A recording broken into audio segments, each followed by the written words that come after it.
이 세상에서 가장 좋은 대학, 이 좋은 인류대를 싫어하는 사람은 없더라고요. 특히 우리 한국 사람들 교육의 열정이 그 어느 세계보다도 강력해서. 그러나 여러분, 한국을 벗어나서 미국의 타문화권에 가보면 이 세상에서 가장 교육열이 높은 사람은 한국 여자가 아닙니다. 한국 사람들이 아닙니다. 중국 사람도 아닙니다. 그러니까 세계라는 무대에서 보면 인도 사람이 교육열이 한국의 몇 배나 됩니다. 그래서 미국에 또 유럽에 가보면 인도 사람들이 그렇게 치맛바람이 엄청납니다. 또 천재적이고 머리가. 그래서 인류대에 가보면 인도 사람들의 영향력이 막강합니다. 그런데 한국 부모들은 이 하버드대나 예일대나 MIT 공대 보스턴에 가면 자녀들을 이런 좋은 대학에 입학시키고 싶은 열망이 많아서 그 하버드 동상의 그 발을 그렇게 만진대요. 그래서 구두가 다 닳았대. 한국 부모들 때문에. 그리고 기도한대요. 꼭 예수 안 믿는 사람들도 자기 자녀들이 이런 데 좋은 데 와서 유학할 수 있도록. 근데 여러분 생각을 한번 해보세요.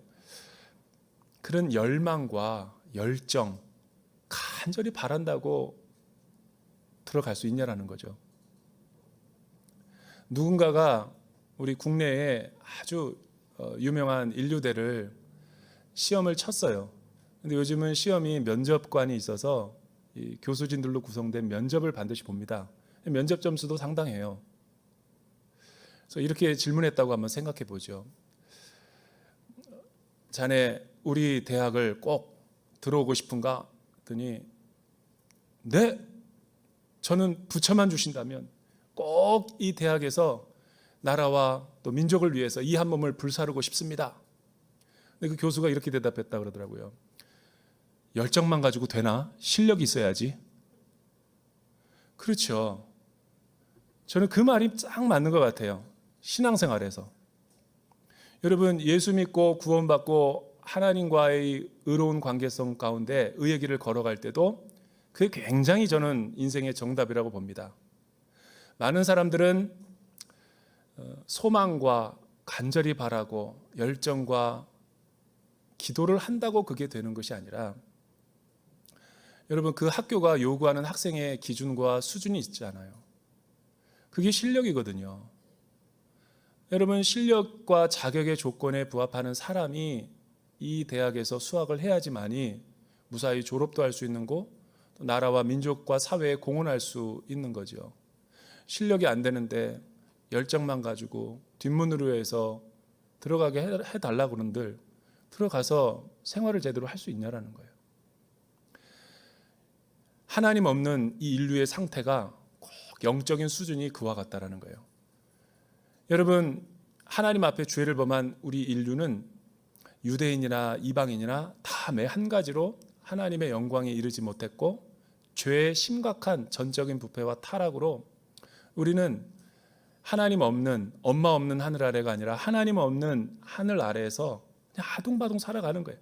이 세상에서 우리가 살아가고 있는 모습들 보면 다 하나님과 상관이 없는 자기 열심과 자기 만족과 자기 위로 가운데 살아가고 있는 거예요.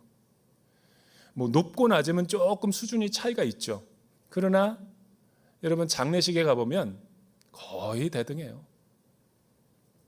부유한 사람이나 이 쪽방촌에 사는 사람이나 많이 배운 학식이 높은 사람이나 초등학교도 가보지도 못한 사람이나 좋은 부모를 만난 사람이나 부모 없이 큰 고아들이나 다 하나님의 의의 요구와 기준에 놓고 보면 여러분 대동소이한 게 아니라 영어로 그러죠. exactly same. 똑같아요. 한 채 차도 없어요. 그래서 여러분 로마서가 지금 강조하고 있는 게 뭐냐면 하나님의 의 앞에서도 헬라인이나 유대인이나 차별이 없고, 그러나 하나님이 없는 나중에 최후 심판 앞에서의 우리가 주님 앞에서 모습이 하나님의 진노와 심판 앞에서도 유대인과 헬라인은 차별이 없는 거예요. 그것이 지금 우리가 실력이 없는 영적인 수준을 이야기하는 거죠. 이게 지금 우리가 맞닥뜨리고 있는 인류의 종말론적인 지금 상황 아닙니까? 이렇게 끝나면 새드 엔딩이지만, 그러나 하나님의 구원에 대한 프로젝트와 계획은 우리를 다 건져내고 하나님의 의 앞에서 살 수 있는 길을 열어주었다라는 게 복음의 소식입니다.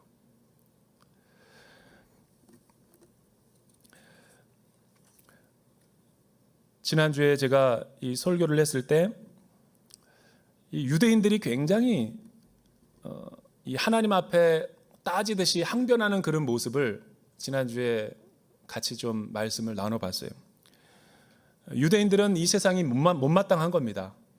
유대인들은 이방인과 자신들이 동등하게 취급받고 있다는 것 자체가 굉장히 불쾌한 거예요. 그 이유가 뭐라고 설명했습니까? 유대인들에게는 우리에게 없는 놀라운 영적인 특권들이 있습니다. 왜 그렇죠? 하나님이 그들을 선택하셨어요.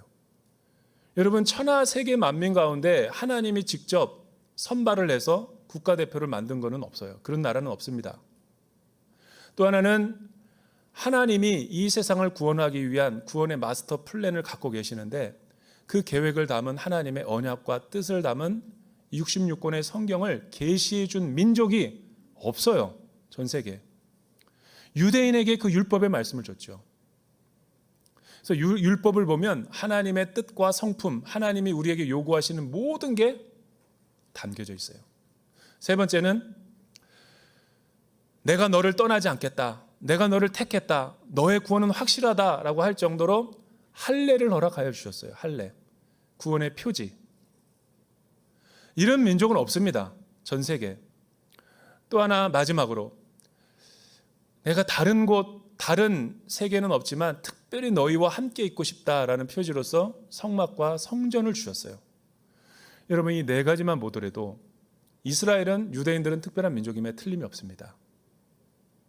이거를 부정해서는 안 돼요. 그럼 왜 하나님이 공평하고 선하다고 하시면서, 의로우시다고 하면서 그들을 차별하시는가? 아니요, 차별하신 게 아니죠. 하나님의 뜻과 계획이 그들을 통해서 하나님의 의와 구원의 온 열방 가운데 흘려내려보내게 하시고자 했던 거죠. 근데 이 유대인들이 범죄하고 타락을 했던 거예요. 마치 아담이 타락을 해서 온 인류가 죄의 구렁텅이에 빠져 있는 것처럼. 그러니까 유대인이 특별하다는 것은 다른 게 특별한 게 아니라 하나님의 책임을 맡았다라는 게 특별한 거지. 그러니까 하나님의 복의 통로로 하나님이 그들을 선택한 거죠. 그건 주권이기 때문에 우리가 뭐라고 할 수 없어요.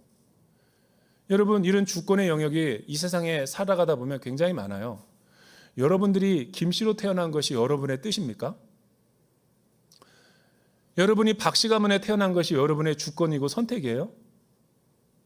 왜 우리는 미국에 태어나지 않고 대한민국 속에서도 수도권이 아니라 대전에 있죠? 불가항력적으로 우리는 우리가 선택해서 할 수 없는 그런 영역들이 있어요. 이 땅에 누가 내가 태어나고 싶어서 태어난 사람이 있나요? 따라서 내가 하지 않는 것은 하나님이 하신 거예요. 이 하나님이 창조하신 다음에 이 창조의 세계가 경영되도록 그렇게 구석구석 보이지 않는 영적인 대표성의 원리와 언약의 원리와 권위의 원리가 돌아가게끔 이렇게 창조 질서를 만들어 놓으신 거죠. 물은 위에서 아래로 흐릅니다. 폭포라고 그러죠. 중력의 법칙에 의해서 모든 높은 것들은 아래로 떨어져요. 여러분, 지구는 23.5도와 자전과 공존합니다. 자전과 공존하도록 누가 만들었어요? 내가 그렇게 주장한다고 해서 만들어지는 게 아니거든요. 이거를 창조 세계와 주권이라고 그래요.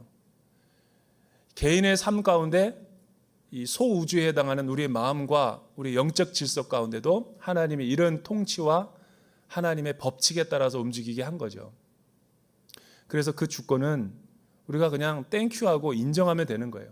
괜히 거기에다가 톡이다. 왜 나는 간장종지냐? 왜 나는 밥그릇이 아니냐?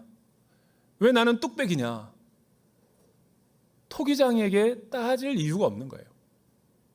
그걸 자꾸만 따지게 되면 토기장이가 깨버립니다. 그릇을. 고마움도 모르고 감사함도 모르는. 용도와 목적이 다른 거죠. 여러분, 사과를 담을 때는 금쟁반에다가 은쟁반에다가 담는 것이 멋진 거지, 과도와 함께. 사과를 뚝배기에다 담아서 먹는 사람이 어디 있습니까? 또 된장찌개는 입맛 따시는 분들이 있는데, 여러분, 된장찌개는 밥그릇에다가 담그면 맛이 없어요. 뭐니 해도 한국 사람은 뚝배기죠. 그게 뭐냐면 고추장은 항아리에다 담아야 돼요. 그러니까 누구는 못났고 누구는 잘 살고 그런 거는 인간의 기준이지만 하나님은 다 달란트와 은사를 용도에 맞게끔 창조하신 거예요. 그래서 우리가 가지고 있는 모든 달란트와 은사 내에서 하나님 앞에 주권을 찬양하고 예배해야지 비교식과 열등감에 빠지지 않죠. 저는 청년들에게 고합니다. 금수저, 흙수저는 사람이 만들어낸 거지 하나님이 만들어낸 질서가 아니에요. 그 프레임에 자꾸만 들어가서 생각하면 그 기준으로 보면 인생 살맛 안 납니다. 그러나 여러분, 하나님의 창조 주권의 관점에서 보세요. 하나님이 우리를 한반도 땅에 태어나게 하신 이유가 있어요. 해야 할 일이 있기 때문에. 그게 부르심이거든요. 여러분들을 다른 부모가 아니라 여러분들 부모 밑에서 태어나게 하신 고유한 목적이 있다는 거예요. 그걸 감사하고 찬양해야죠. 늘 불평하고 재고 비교해보고, 그것도 나는 요즘에 살다가 복음을 묵상하다 보니까 참 새로운 시야가 열려요. 여러분, 우리가 이쁘다, 잘생기다, 멋지다, 키 크다, 그리고 똑똑하다, 성공했다, 아파트 좋은 데 산다, 좋은 차 탄다, 이 기준이 뭔지 아세요? 부유하다, 가난하다? 옆에 있는 사람과 한번 보세요, 얼굴. 나는 한 번도 지금까지 여러분의 미모가 김태희와 비교해서 나는 왜 이렇게 못생겼을까? 이렇게 비교하는, 열등감해하는 여자들을 못 봤어요. 그리고 나는 돈이 없다 그럴 때 한 번도 나는 이건희 회장보다 왜 돈이 없을까? 비교하고 열등감 느껴보는 분들 못 봤어요. 고작 해봐야 둔산동에 있는 사람과 비교하더라고요. 순 식구들과 비교하면서 나는 왜 이렇게 우리 아들은 못났지, 못생겼지, 돈이 없지, 그러니까 우리 수준이 그건 거예요. 여러분, 하나님과 비교하면 절대 비교의식 안 느낍니다. 그러니까 하나님은 우리를 하나님 수준에 맞게끔 하나님 앞에서 우리를 봐야지 정직해지는 거지, 이 세상의 프레임 속에 계속 갇혀가지고 거기서 놀아나면 인생 질이 떨어집니다. 금수저, 흙수저는 없어요. 가난하게 태어날 수도 있는 거죠. 여러분, 장애인으로 태어날 수도 있는 거죠. 장애인이 잘못됐나요? 이상한 변호사 우하영을 보세요. 우영우를 보세요. 요즘 부흥회가 열린다고 그러죠? TV에서. 나만 보나? 이상한 변호사 우영우를 보세요. 아주 그냥, 내 요즘에 말씀도 은혜 받지만 드라마를 통해서 은혜 받고 있다니까요. 장애우 아닙니까? 장애의 변호사, 자폐증. 왜 그게 인기가 있을까? 여러분, 그런 사람도 선하게 목적에 쓰임 받을 수 있다는 거예요. 저는 오늘 말씀을 통해서 우리가 믿음의 삶, 믿음의 그 본질을 다시 회복할 수 있는 시간 되기를 축복합니다. 유대인들은 자기 자랑하다가 이렇게 넘어진 거예요. 그러니까 사람마다 나라마다 하나님이 우리를 부르신 소명이 다 달라요. 어떤 사람은 5달란트, 어떤 사람은 많이 받고, 어떤 사람은 적게 받고. 시작은 그렇게 할 수 있어요. 그러나 하나님이 그렇게 하신 데는 목적이 있는 거예요. 근데 그 특권을 오남용하는 사람들이 문제인 거예요. 유대인들은 자신들의 축복을 흘러내려보내야 될 거를 행위와 외적인 자랑으로 여기다가 멸망당한 민족이에요. 하나님이 여러분들을 부하게 하셨고 남들보다 성공하게 하셨고 남들보다 멋진 은사를 주셨으면 하나님을 찬양하십시오. 그리고 그거를 나누세요, 이웃들이랑. 그게 목적인 거지. 유대인들처럼 자랑하다가 나의 가족만 신경 쓰다가 다 자기중심적인 삶을 살다가 하나님의 계획과 꿈을 놓쳐버리고 쓰임받지 못하는 이런 민족으로 전락하면 안 돼요. 저는 우리나라가 그렇게 제사장 국가로 쓰임받기를 원합니다. 예수 잘 믿어야 그 소망이 생길 수 있어요. 근데 요즘 우리 한국 사회가 위험해. 너무 위험해요. 너무 나갈 수 있는 데까지 막 나가버려서 다시 하나님의 의를 회복하고 이 믿음의 본질을 회복할 때 이 구원의 은혜가 넘치는 거죠. 그래서 유대인들이 바울의 이신칭의 복음을 따지는 거예요. 그럼 우리는 뭐냐? 하나님이 우리를 선택하고 불러주셨는데 이게 다 거짓말이냐? 그렇지 않죠. 인정. 유대인들이 특별한 민족이라는 것은 인정하지만 문제는 하나님 앞에 그거를 나누지 못했기 때문에 그들이 형벌을 받은 거예요. 우리도 먼저 된 크리스찬이죠. 나 예수 4, 5대째 믿은 가정이고 우리 혈통은 어떻고 내가 이 교회 와서 30년 동안 얼마나 공헌이 많고 행한 것이 많고 헌금 기부한 것이 많고 이런 거 따지다가 넘어진다니까요. 유대인들처럼. 은혜를 받는 것은 나누고 섬기라고 주는 거지 낮은 데로 내려가라고 하는 거지 권리의식 갖고 특권의식 갖다가 한국 교회가 이렇게 된 거예요. 크기 자랑하고 숫자 자랑하고 헌금 자랑하고 규모 자랑하고 우리 목사님 어떻다 이렇다 자랑하고 성도들도 다 행위구원을 강조하면서 교회 와서 열심히 봉사하는 것이 믿음인 줄로 착각하는 거예요. 믿음 좋은 줄로. 그리고 못 알아주면 인정 안 해주면 들이받고 그게 한국 교회 신앙의 현 주소와 성적표인 거예요. 여러분 십자가와 복음은 그런 거랑 아무런 상관이 없어요. 제가 지금 몇 주째 그런 비슷한 설교 하잖아요. 지나치다 싶을 정도로. 믿음의 본질로 지금 들어오기 위해서 제가 일부러 징검다리를 놓은 거라고요. 그럼 도대체 믿음이 뭔가? 바울이 이렇게 대답합니다. 유대인들에게 가장 이 믿음의 조상이라고 알려진 아브라함과 신앙의 선조라고 알려진 다윗을 두 사람의 샘플을 둬서 진짜 믿음이 무엇인지를 보여주는 거죠. 그 내용이 무엇인지를 한번 1절에서부터 5절 우리 같이 한번 읽어볼까요? 1절에서 5절 큰 소리로 한번 읽어봅시다. 시작.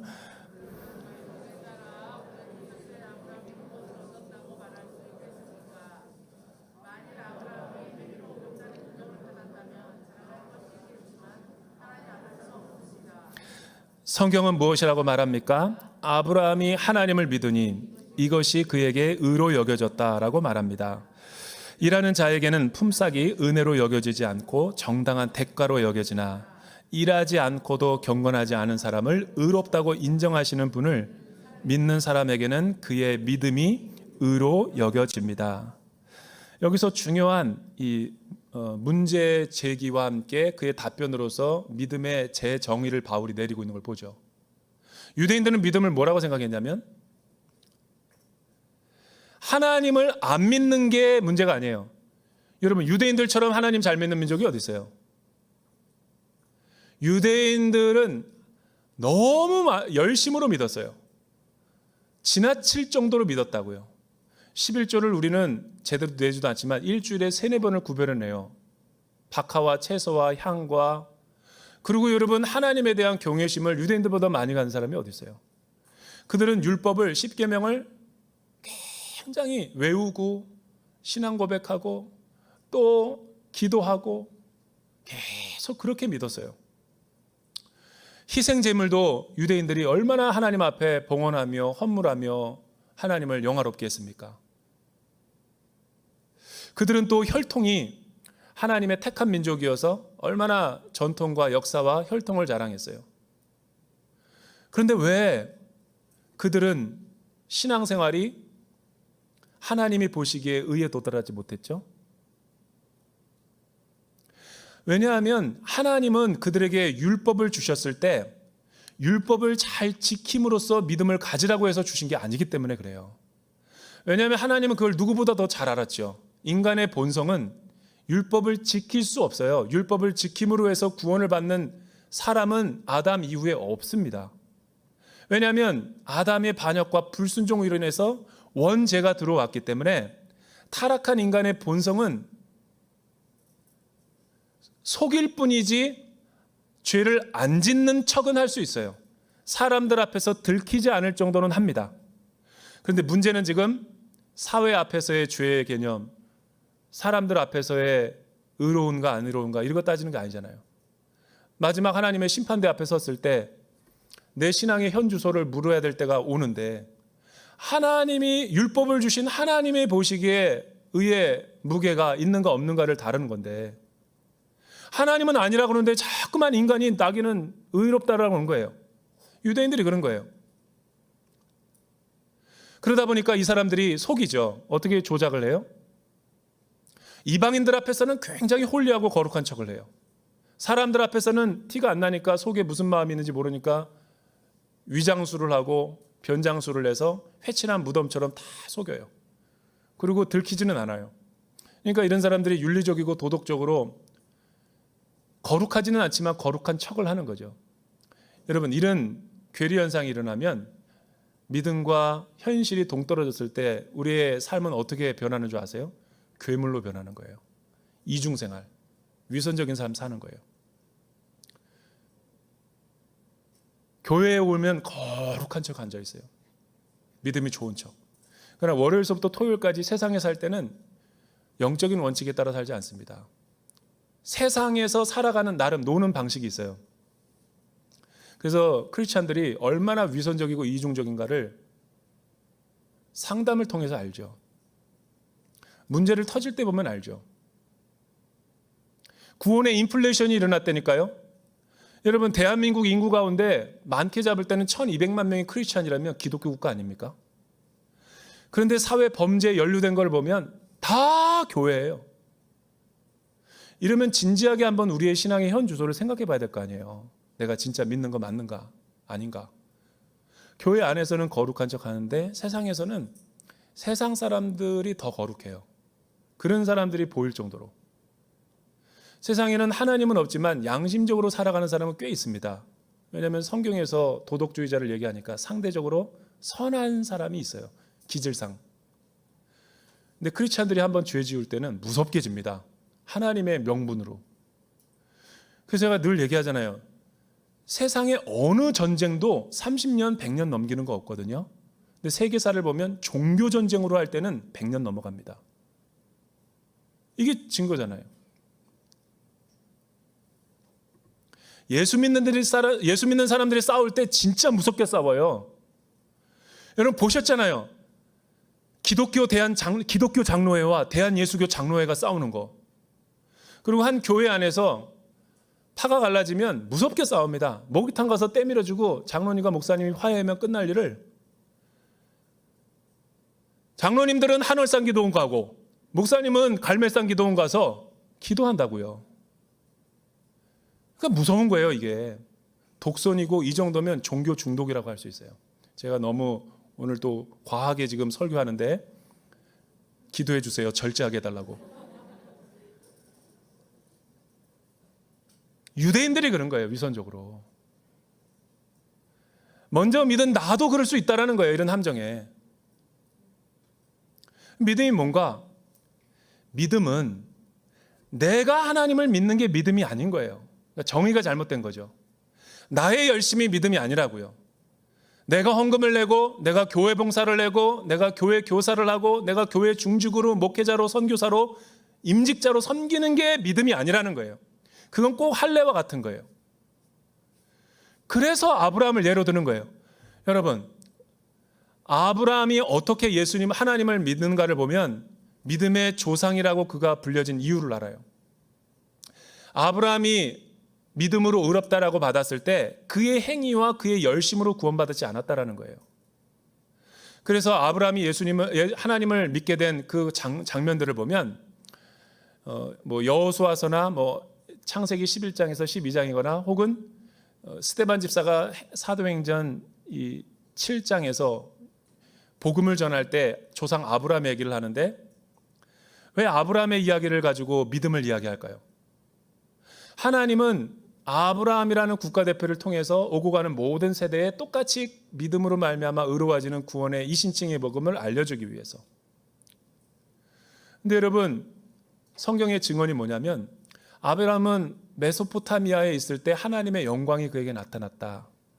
그리고 또 그 데라와 함께 약속의 땅으로 갈 때 강을 건너지 못했다. 세겜 언약에서 그렇게 말하고, 또 창세기 11장에 보면 데라가 하란에 있을 때 죽기까지 아브라함이 못 건너왔다 그랬어요.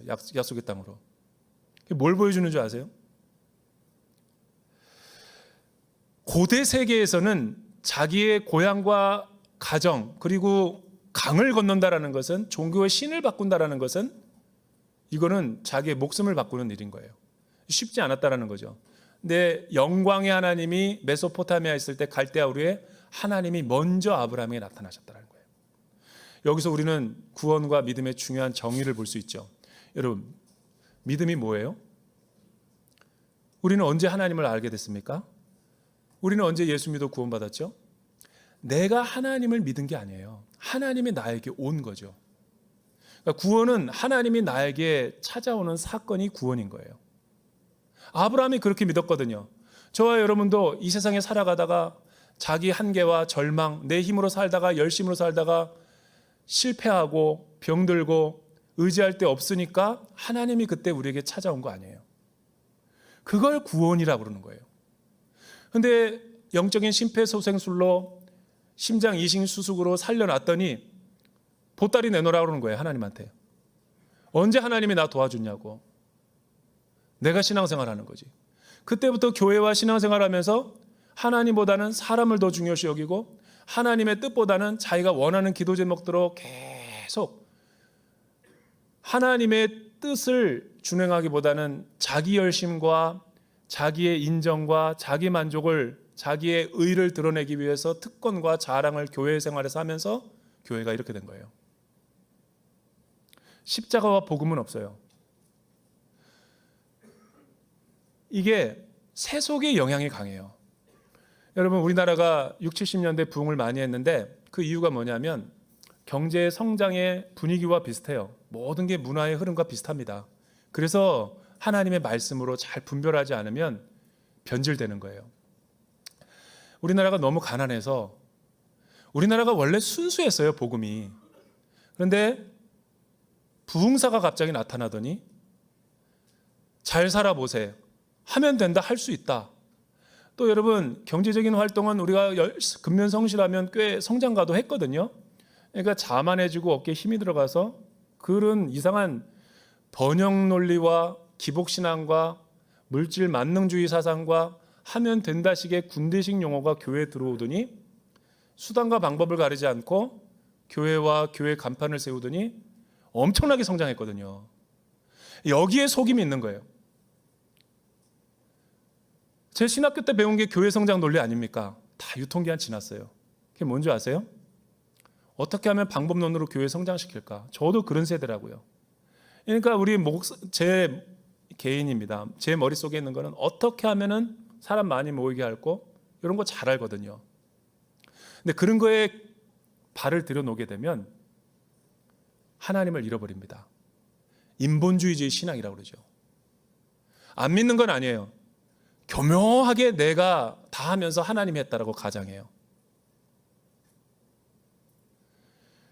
이게 어느 정도까지는 통하거든요. 근데 미천이 드러날 때가 있습니다. 하나님이 그런 거 싫어하거든요. 근데 이게 우리 개인 성도들에게 녹물이 들어가면 어떻게 바뀌냐면 자기가 사업을 다 했다고 놓고선 하나님이 했다고 놓고선 은근히 자기가 했다 그래요. 간증은 하나님이 좋은 대학 보내주셨습니다 얘기하면서 은근히 자기의 그래도 내가 이만큼 키웠지. 연예인들이 시상하고 날 때는 다 하나님 앞에 영광이래. 근데 사는 거 보면 엄청나게 이중적이에요. 이런 게 문제라는 거예요. 그러니까 믿음을 모르면서 믿는다고 착각하니까 이게 자꾸만 우리를 어렵게 하는 거예요. 아브라함이 언제 하나님을 믿었다, 믿음으로 오르쳤어요? 여러분, 15장 6절은 그냥 본문이 아닙니다. 아브라함이 완전히 바닥에 드러나고 두려워하고 무서워하고 자기의 힘으로는 할 수 없다라는 것을 바닥을 칠 때 전능하신 하나님이 찾아오셔서 두려워 말라. 내가 너의 방패요. 내가 너의 상급이 되리라. 너의 후속자도 내가 세우리라. 그러니까 뭐냐면 내가 할 수 없는 것을 하나님이 해주신다라는 것을 그때야 아브라함은 알았던 거죠. 인생을 통해서 하나님을 믿는다고 하면서도 엄청나게 실수 많이 했거든요. 가나안 땅 들어오면서. 인생의 수많은 역경과 시련과 바닥을 경험해 보고서야 자기가 인생이 자기 힘으로 되는 것이 아니구나라는 것을 알 때 하나님 앞에 나올 때 그걸 의로 여겨졌다는 거예요.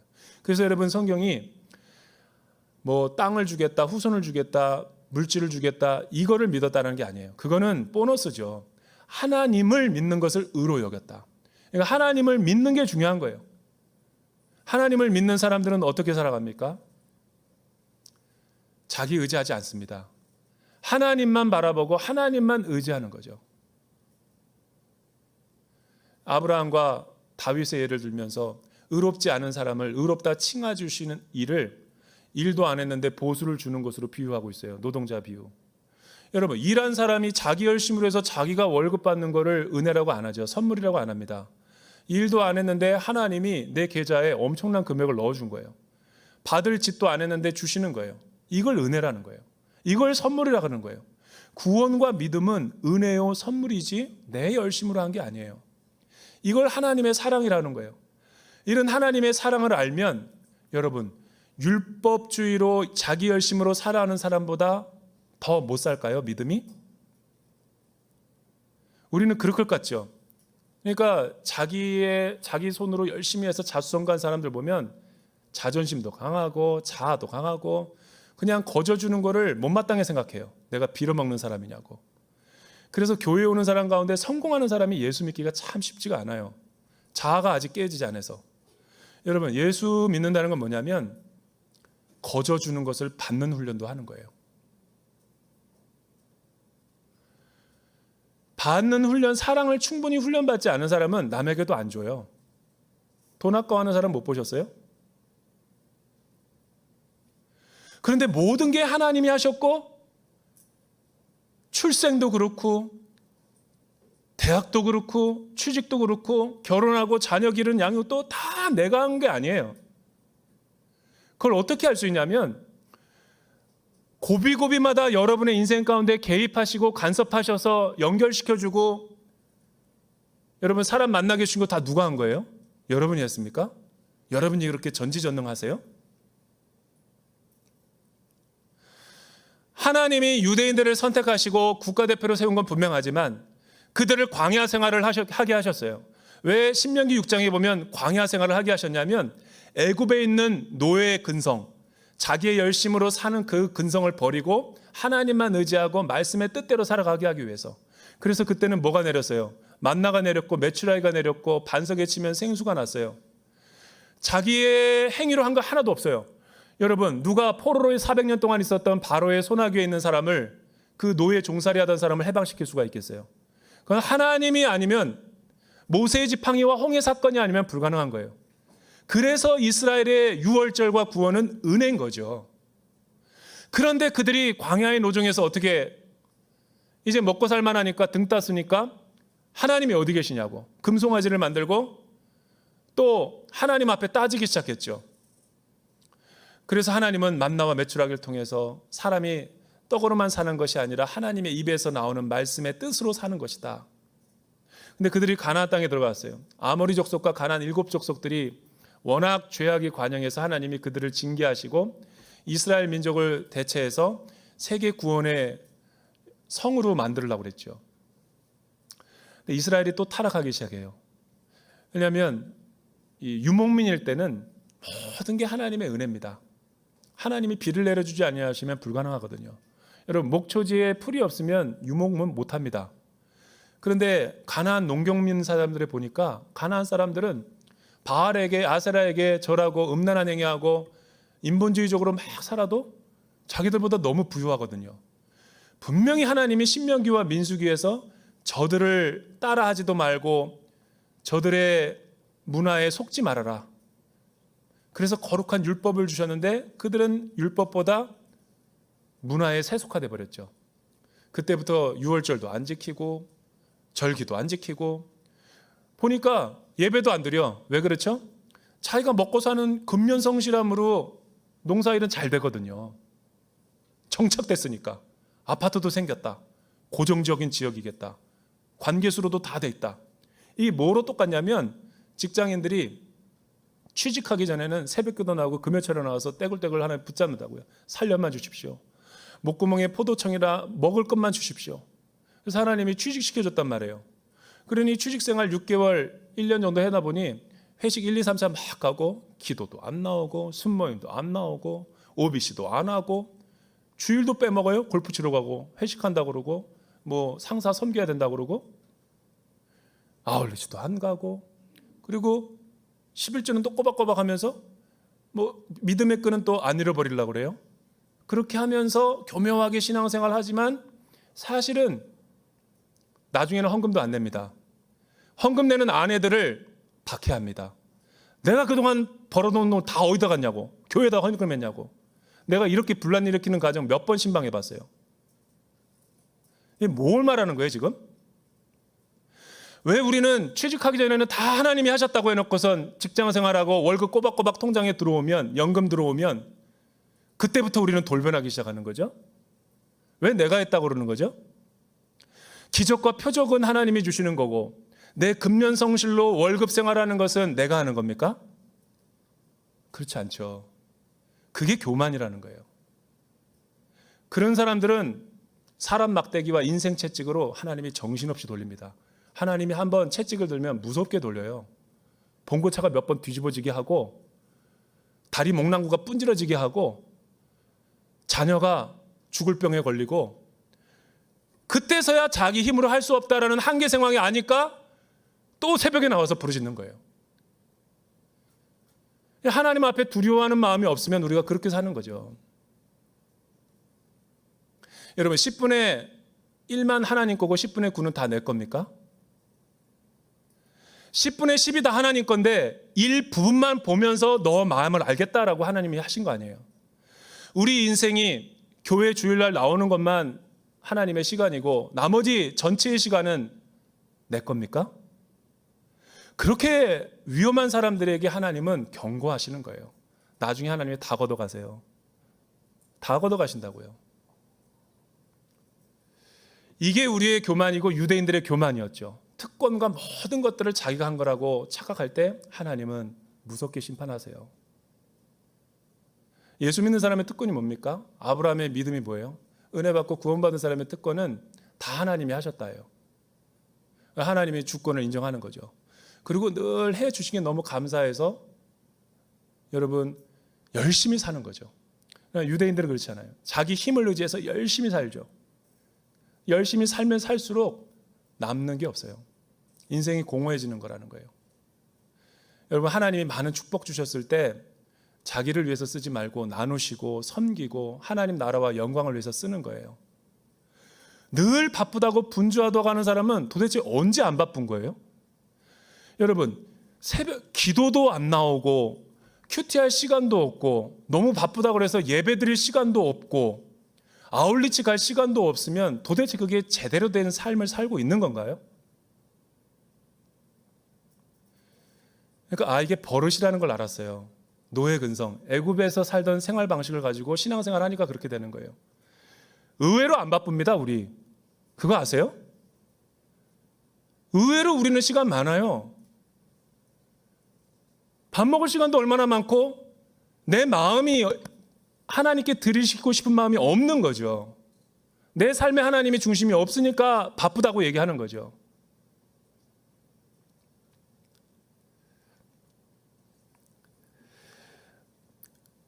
은혜 입은 사람은 더 율법을 폐하는 게 아니라 율법을 완성합니다. 믿음을. 어떤 하녀가 있었어요. 대장금과 같이 늘 부엌에서 왕의 건강과 여러 가지 그 웰빙 음식을 만들으라고 수고하는 대장금. 그런데 어느 날 왕이 그 하녀에게 마음이 꽂힌 거예요. 프로포즈를 했어요. 그래서 왕비로 삼기로 결정을 하고 구하게 이렇게 잔치를 벌인 거죠. 성은을 입은 거죠. 그러니까 이 하녀는 비유입니다. 하녀의 그 대장금의 생활은 자기 행위와 열심으로 왕을 충성하는 그 열심으로 살았던 거고 새벽 4시에 일어나서 장 보러 가고 밥하고 또 먼저 먹어보고 민감하니까 엄청나게 신경 쓰고 늘 평생을 그렇게 산 거예요. 이 사람이 성은을 입어가지고 왕의 아내가 된 거예요. 아내가 되고 나서 이 사람이 어떻게 살까요? 남편 밥 제대로 안 챙겨줄까요? 나는 그렇게 생각 안 해요. 성은은 은혜고 믿음이죠. 그러나 율법적인 사녀의 삶을 살 때보다 더 친밀하고 더 사랑해서 더 챙기겠죠. 따라서 믿음은 율법을 폐하지 않아요. 완성하는 거지. 그게 하나님이 예수 그리스도를 통해서 우리에게 행하신 일이죠. 여러분, 저는 로마서를 공부하면서 최근 제가 느껴지는 게 많아요. 뭐가 느껴지는 게 많냐면 복음을 아는 사람과 은혜를 아는 사람과 모르는 사람의 큰 차이는 어디 있는가를 최근에 깨달았어요. 은혜를 모르고 믿음이 없는 사람의 특징은 늘 환경 탓, 남 탓, 다른 사람을 탓을 해요. 근데 은혜가 임한 사람 있잖아요. 예수님을 만나고 십자가를 경험한 사람들은 모든 게 다 자기 탓이야. 왜냐하면 하나님 말씀 앞에 자신의 영혼을 데리고 가기 때문에. 그리고 늘 자기의 결점을 보고 부족한 것을 보고 하나님 앞에 머리를 읊조리는 거죠. 의사 선생님들은 잘 알지 모르지만 여러분, 유럽의 비엔나의 제말 바이자라고 하는 산부인과 의사는 유명합니다. 그 당시 유아 사망률은 10%였어요, 평균. 근데 자말 바이자라는 의사는 최고의 의사였는데 20%를 육박하는 거예요. 이해가 안 됐어요. 나중에 자기의 삶을 돌아보니까 자기가 늘 명의다 보니까 사람들이 막 죽어가는 사람, 응급실에 피 흘리는 사람, 심장이 이런 막 수술 시체 만지고 막 이러다 보니까 병원 감염된지도 모르고 그 손으로 산모를 만지고 신생아를 만지니까 그렇게 높아졌던 거예요. 그걸 어느 날 깨닫고 이 산부인과계를 혁명을 일으켰어요. 장갑을 끼고 위생을 하고 소독을 하고 현격히 떨어졌죠. 우리 크리스찬들의 구원 이후의 삶이 그런 거예요. 내 문제인 거예요. 네. 여러분, 이 나라의 민족이 왜 이렇게 된 줄 아세요? 나로부터 시작하는 거예요. 우리 가족이 왜 이렇게 어렵게 된 건 줄 아세요? 나 때문에 그런 거예요. 왜 인간관계가 어려운 줄 아세요? 나의 죄를 못 보니까 그런 거예요. 복음은 나의 죄의 내면을 성찰하게 하고 보게 하니까 예수 믿고 나서 은혜를 하니까 기도하게 되는 거예요. 그래서 예수 믿는 사람들이 민들레 옷처럼 흩어져 버리면 사회가 개선되고 제도가 바뀌고 예수 믿는 사람들에 의해서 복음의 혁명이 일어나는 거죠. 저와 여러분들이 다시 한번 거룩으로 복음으로 십자가로 돌아가기를 주님의 이름으로 축원합니다. 기도하겠습니다. 사랑하는 주님, 웬 은혜요, 웬 하나님의 사랑입니까? 우리는 내가 열심히 하나님 앞에 신앙생활하는 것이 믿음인 줄로 착각하며 살아왔습니다. 그러나 복음의 은혜는 그런 것이 아니었습니다. 내가 말씀 앞에, 십자가 앞에 얼마나 새까만 죄인이었는가를 깨닫고 은혜로 나를 사랑하여 주신 그 하나님의 깊은 사랑을 깨닫는 것입니다. 거기서부터 이 사회는 변화되고 우리의 가정은 변화되고 집 나간 자녀들도 돌아오며 부부와의 깨어진 관계도 회복될 줄로 믿습니다. 우리가 그렇게 회복될 수 있게 하여 주시옵소서. 예수님의 이름으로 기도드립니다.